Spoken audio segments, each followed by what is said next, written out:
نحمده ونصلي على رسوله الكريم اما بعد فاعوذ بالله من الشيطان الرجيم بسم الله الرحمن الرحيم رب اشرح لي صدري ويسر لي امري واحلل عقدة من لساني يفقهوا قولي۔ جب تک وضو کا پانی جسم پر لگا رہتا ہے ثواب ملتا رہتا ہے۔ مجھے تو ایسی کسی روایت کا معلوم نہیں ہے۔ کیا ناک میں پانی چڑھانا فرض میں آتا ہے؟ کس میں آتا ہے؟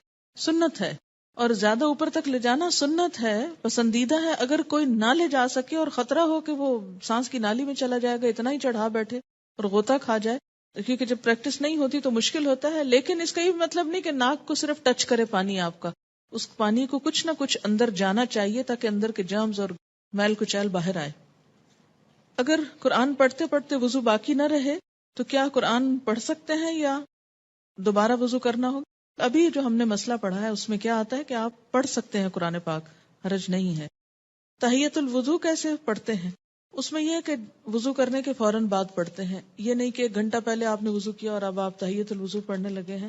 یہ وضو کرتے ہی جو 2 نفل پڑھے جاتے ہیں وہ تحیۃ الوضو کہلاتے ہیں، اور ان کا بہت اجر اور ثواب ہے۔ اگر ساری نمازوں میں نہ پڑھ سکیں تو فجر کی نماز میں پڑھ لیں، آپ تہجد میں پڑھ لیں، 1 دفعہ دن میں کوشش کریں کہ پڑھ لیں۔ آپ کو معلوم ہے کیوں، کتنا اجر ہے اس کا؟ حضرت بلال والی حدیث یاد کر لیں کہ آپ صلی اللہ علیہ وسلم نے فرمایا کہ میں نے تمہاری قدموں کی چاپ جنت میں اپنے آگے آگے سنی، تو تم کون سا ایسا عمل کرتے ہو؟ تو انہوں نے کہا کہ آپ کو معلوم ہو ہی گیا تو میں بتا دیتا ہوں کہ جب میں وضو کرتا ہوں تو میں 2 نفل نماز پڑھ لیتا ہوں۔ تو اب ہم جب تو نہیں پڑھ سکتے تو کبھی تو دن میں کوشش کریں 1 دفعہ ہو جائے، اگر ہر دفعہ ممکن نہیں، لیکن وہ بھی اسی وقت ہو سکتا ہے نا جب آپ کے پاس وقت ہو۔ دن میں تو لوگ آپ کو وقت نہیں دیں گے، لیکن فجر سے پہلے اگر آپ وقت پہ اٹھیں تو پڑھ سکتے ہیں، یا پھر تہجد کے وقت میں۔